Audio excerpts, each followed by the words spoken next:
Liam Caffrey had stopped counting the years since he last felt like things were going to be okay, after his wife, Rosalind, died of a brain aneurysm 3 years earlier. No warning, no goodbye, just a Tuesday morning that ended everything. He had quietly rearranged his entire life around one purpose: keep going. For her. For their daughter. Her name was June. She was 8 years old and had her mother's stubborn green eyes and the habit of chewing on the end of her pencil when she was concentrating. She did her homework every evening at a small folding table in the corner of Liam's electrical shop in Hartwell, a quiet town in rural Tennessee where everybody knew everybody, and where Liam had built a modest but honest reputation as the only licensed electrician people trusted without a second thought. The shop was nothing impressive. A narrow storefront on the edge of Maple Row, with a hand-painted sign that read Caffrey Electrical, honest work, fair rates. The tools were organized but worn. The waiting area had two mismatched chairs and a stack of magazines nobody ever read. There was a small drawing June had done in crayon taped above the service counter, a yellow house with a blue sky and a stick figure man holding a toolbox. She had written "My Daddy" underneath in uneven letters. Liam had never taken it down. Most mornings he drove June to school, opened the shop by 7:30, and worked straight through until 6. He took jobs other electricians turned down because the pay was too low. He drove out to farms on weekends when something failed after hours. He never padded invoices. He never recommended work that didn't need doing. It wasn't a strategy. It was simply the only way he knew how to operate. Money was always close to tight, not desperate, but close. He was 2 months behind on the small business loan he'd taken out the year Rosalind died, when the grief had made it hard to think straight and the bills had quietly piled up in a drawer he'd been too tired to open. He was working through it, slowly, the way he worked through everything. On a Wednesday afternoon in October, a silver Porsche Cayenne pulled into the gravel lot outside the shop. The woman who stepped out was dressed in a charcoal blazer over a silk blouse, her hair pulled back in a way that suggested an assistant had helped with it. She looked at the shop sign with the expression of someone who had arrived somewhere slightly beneath their expectations. Her name was Sylvia Drummond. She was the regional vice president of a real estate development company called Meridian Group, which had recently expanded into Tennessee and had been quietly buying up land in 3 counties. She had the posture of someone who had never once been told to wait. She explained that the property she had just purchased, an older commercial building on the edge of town, had a wiring problem that had already failed 2 inspections. Her scheduled contractor had canceled last minute. She needed the panel assessed and a written report by end of business Friday so she could close on a financing deal the following week. Liam listened, asked the right questions, and told her he could look at it the next morning. He quoted her his standard diagnostic rate, $240 for the assessment with a written report included. She barely glanced up from her phone. Fine. He spent 4 hours at the property the following morning. The wiring in the main panel was original to 1968. 3 circuits had been improperly spliced by whoever had done a partial renovation in the 90s. There were 2 code violations that would have flagged any commercial inspection immediately. He documented everything with photographs, wrote a thorough 6-page report, and had it ready by 2 o'clock Thursday afternoon. A full day ahead of what she had asked. He called her. She answered on the 4th ring. "Report's done," he said. "Thorough. Should answer everything the inspector flagged." A pause. "How much did you say the fee was?" $240. Another pause longer. "I'm looking at what you've listed here. 4 hours on site. That seems high for a diagnostic." "It's a thorough report," Liam said. 6 pages of documentation, photographs, code references. "That's what you need for the inspection appeal. I think 150 is more appropriate," she said. Liam was quiet for a moment. "The rate we agreed on was $240. That was before I knew how straightforward the job was." "With respect, Ms. Drummond, a 1968 panel with 3 improper splices and 2 active code violations isn't straightforward. You're going to need a full rewire of the east wing before any inspector signs is off." "That's not what I'm paying for today," she said. "I'll send you a check for $150. Liam pressed his mouth into a thin line. He did not raise his voice. He did not argue further. He simply said, "I'll have the report to you by 4, and hung up. He sent the report as promised. No check arrived that afternoon. None arrived the next day either. June was doing her homework at her folding table when he came back into the shop after closing time. She looked up and studied his face the way kids do when they can already sense something is wrong before the explanation comes. "Did something happen today?" she asked. He sat down across from her and thought about how to answer that. "A woman didn't want to pay what she agreed to," he said finally. June's pencil stopped moving. "Did you do the work?" "I did." "Did she know you did it?" "She did." June chewed her pencil. "That's not right, Dad." "No," he said. "It isn't. She was quiet for a moment, then, "Are you going to do something about it?" He leaned back in his chair. Through the shop window, he could see the last of the daylight fading over the ridge. The trees had gone gold and orange the way they did every October, and Rosalind had always loved October most of all. She used to say that autumn was honest, that the trees couldn't help showing exactly what was happening inside them. "Some things you let go," he said. "It's not worth carrying." June frowned. "But you worked for it." "I did, and I know that. That counts for something even if she doesn't pay." June didn't look entirely convinced. She turned back to her homework but glanced up at him once more before starting. "Mom would have said the same thing you just said," she told him. But she also would have been really mad on the inside. Liam laughed, which surprised him. "Yeah," he said. "She would have." What neither of them noticed was the dark blue pickup truck idling across the street for the better part of an hour. The man inside had arrived 10 minutes after Liam returned to the shop and had stayed long enough to watch the lights come on, watch Liam speak to his daughter through the window, and watch the conversation end with what looked, unmistakably, like laughter. His name was Wallace Britton. He was 71 years old, with the rough hands of a man who had spent the first 30 years of his life building things before the second 30 years made him rich from it. He had founded a construction and infrastructure company called Britton and Associates 4 decades ago, starting with a single crew truck and a handshake agreement on a strip mall in Knoxville. The company now operated in 11 states. He lived quietly, avoided press, and spent a significant amount of time doing exactly what he was doing now, driving through small towns, watching how people worked. He had been in Hartwell for 2 days, looking at commercial parcels the same way Meridian Group was, though for different reasons. He had been parked outside the Porsche's Target property when Liam arrived that morning, and something about the way the man worked, methodically, without shortcuts, double-checking everything, had caught his attention. When Sylvia Drummond's conversation on speakerphone drifted out through the open window of her vehicle while she walked the perimeter, Wallace had heard the whole thing, the adjusted rate, the dismissal. He had watched Liam process it, finish his work anyway, and leave without making a scene. Wallace drove away that evening with something turning in his mind that he hadn't been able to settle. The next morning, he asked his assistant, a sharp young woman named Petra Vance, to find out what she could about Caffrey Electrical and the man who ran it. By noon, she called him back. 17 years in business, she said. No complaints filed with the state licensing board. Better Business Bureau rating of A+ with 11 reviews, all 5 stars. One of the reviews is from the county fire marshal.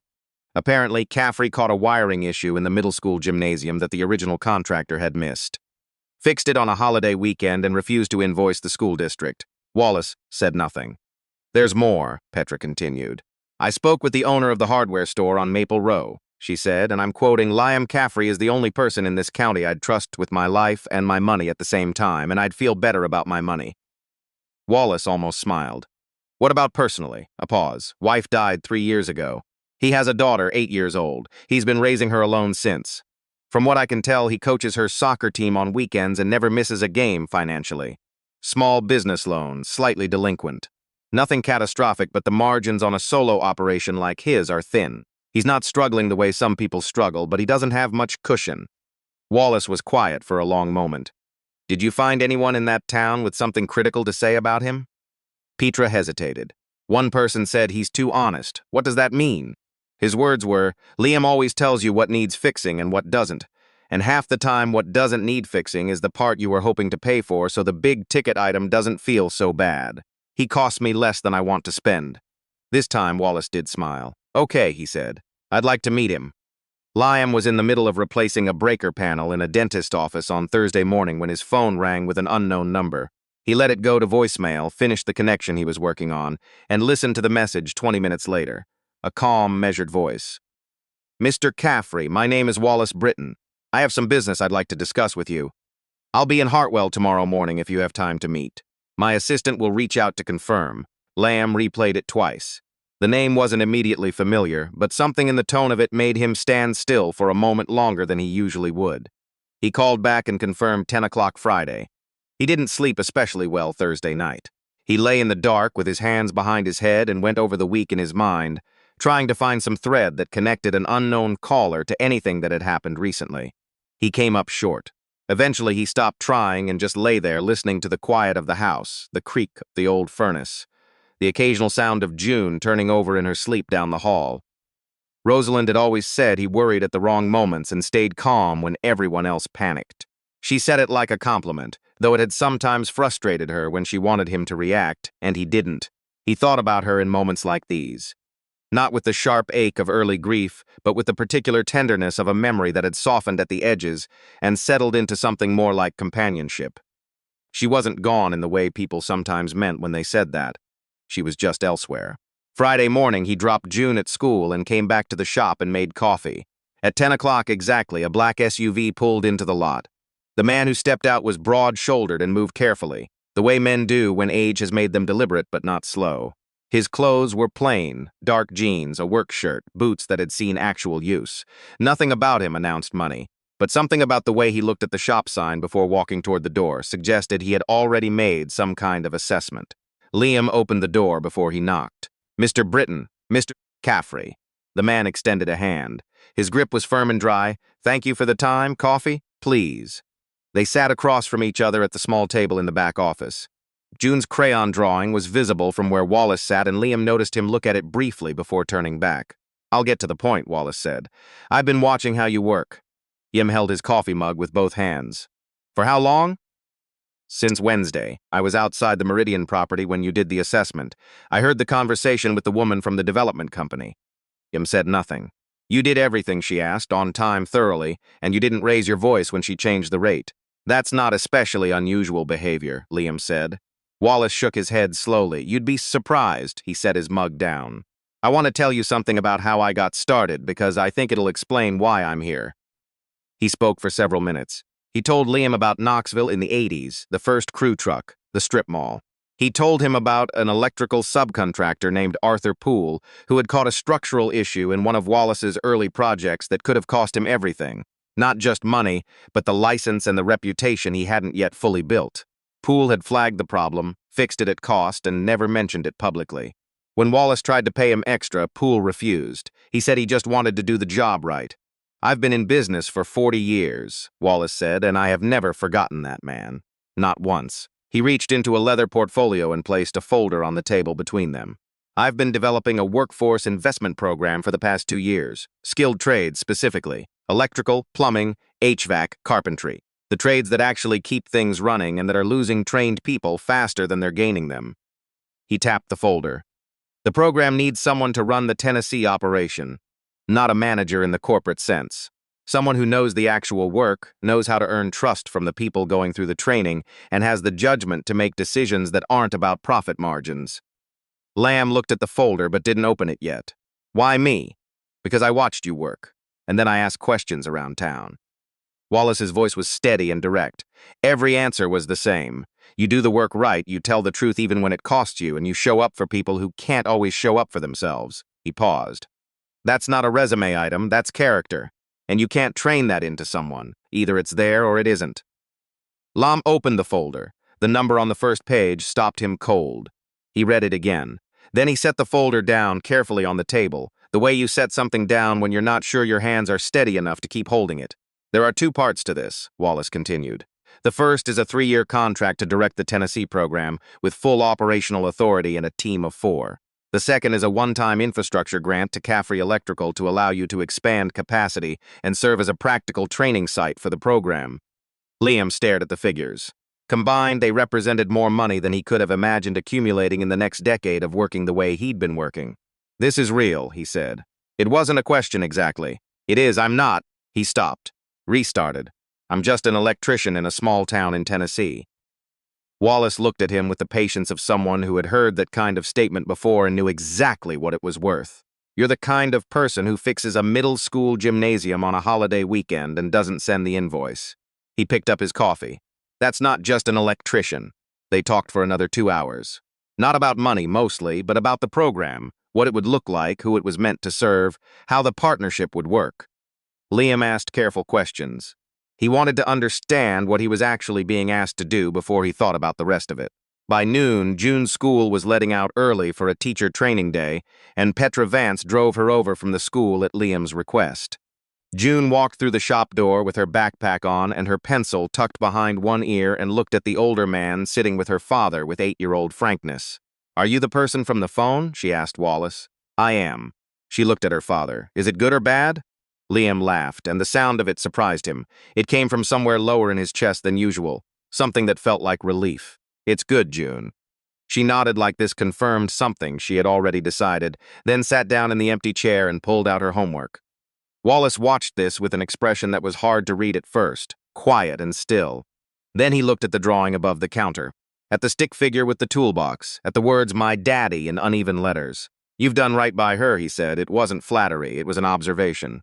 Liam followed his gaze to the drawing. He thought of Rosalind, the way he always did when something large was happening. Reaching for her reaction, trying to imagine what she would have seen in a moment like this one. She would have cried, probably. And then she would have made a joke to cover it. He signed the initial agreement that afternoon. The news reached Hartwell slowly at first, the way news always moves in small towns, person to person, shift to shift, across counters and parking lots. By the end of the weekend, most people knew something had happened at Caffrey Electrical, though the details were still fuzzy. By Tuesday, the local paper had the story, and it was no longer fuzzy. Sylvia Drummond heard about it at a regional development meeting in Nashville. One of the other attendees mentioned offhandedly that Britton and Associates had just partnered with a small electrician in Hartwell for a workforce initiative. Someone else at the table mentioned the name. Sylvia went still. She sat through the rest of the meeting without speaking much, which people noticed because she was usually the loudest voice in the room. Driving back to Hartwell that evening, she replayed the week in her head with a precision she rarely applied to anything except business strategy. She saw herself in the parking lot. She heard herself on the phone. She heard herself say, 150 is more appropriate, and she heard, this time, exactly how that had sounded.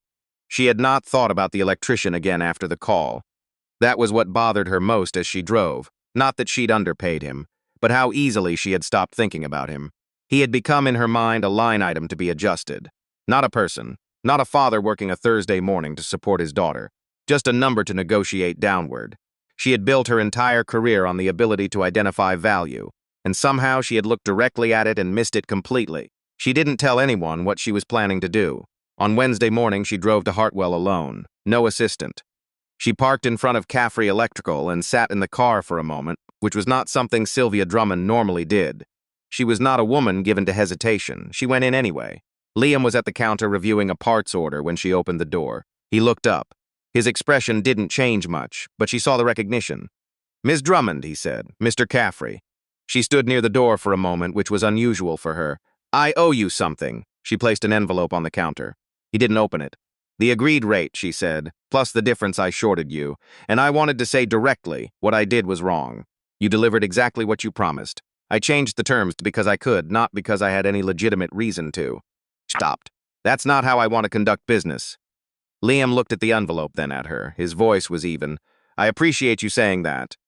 You're not going to tell me I was a terrible person? I don't think you're a terrible person. I think you made a bad call." She was quiet for a moment. "Most people would have been angrier. Most people carry that around a long time," he said. "I've got enough to carry." She nodded slowly. There was something in his face that she couldn't entirely account for. Not resentment, not satisfaction, just a kind of settled steadiness that made her feel the full weight of her own behavior without him having to point at it. She left without saying much else. In the car, she sat for another moment before starting the engine. She thought about the real estate deal she'd been closing. The property, the panel, the report she had used to complete the financing application. The report that Liam Caffrey had written in 4 hours and delivered a day early, for which she had decided unilaterally to pay $60 less than she had agreed. She thought about what kind of person did that. Then she thought about what kind of person could have done it differently. 6 months later, the Britton Workforce Initiative's Tennessee site officially opened on a Thursday morning in April. It occupied a renovated warehouse space on the south end of Hartwell that Liam had spent 3 months helping to design and outfit.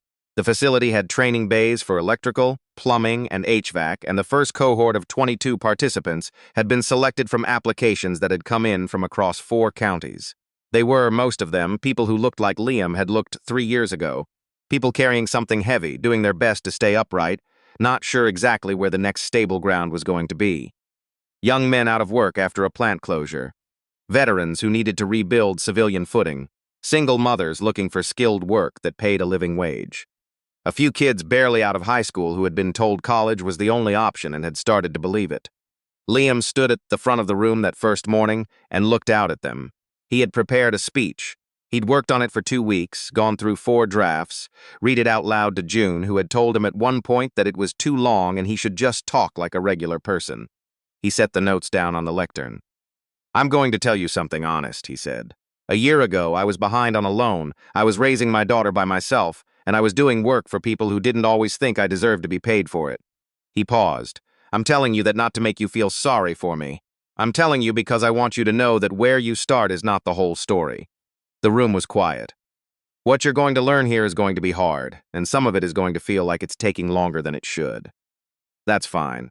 The thing that will carry you further than any technical skill is the habit of doing the work right when nobody's checking, when the job is inconvenient, when the client is difficult, when nobody's going to notice if you cut the corner." He glanced down at June, who was sitting in the front row in her school clothes because he hadn't been able to find a sitter, and she had insisted on coming anyway. She gave him a thumbs up that was so matter-of-fact it almost made him laugh in front of everyone. "Character," he said, "leaves evidence. Make sure what it says about you is something you'd want someone to read." Wallace Britton was in the back of the room, as he usually was, not at the front, not at the podium, not accepting credit. Watching. He had spent 40 years learning that the most important thing you could do with resources was put them in the hands of people who already knew what to do with them. He had been right about Liam Caffrey. He had known it, if he was being honest, from the moment he watched the man pack up his tools after that Thursday assessment, climb into an 11-year-old truck without a word of complaint, and drive away into an October afternoon that had not been fair to him at all, and still somehow had not made him any less of who he was. That was the thing about people like Liam. The world could take a great deal from them. It could take money, ease, certainty, the person they loved most. And somehow underneath all of that, the essential thing remained. Quiet, stubborn, and entirely intact. June leaned over to Liam after the room had started to fill with conversation and the first session was about to begin. "Dad," she said, "your speech was good. You said it was too long." "It was," she said, "but the short version was really good." He put his arm around her and looked out at the room, at 22 people who had shown up on a Thursday morning willing to bet on themselves, at a building that had been half-collapsed 12 months ago and now hummed with fluorescent light and the smell of fresh paint and possibility. He thought of Rosalind. He thought of the October she never got to see. He thought of everything she would have had to say about this moment, all the words she would have found that he couldn't. He thought maybe the trees had known, even then, what they were showing,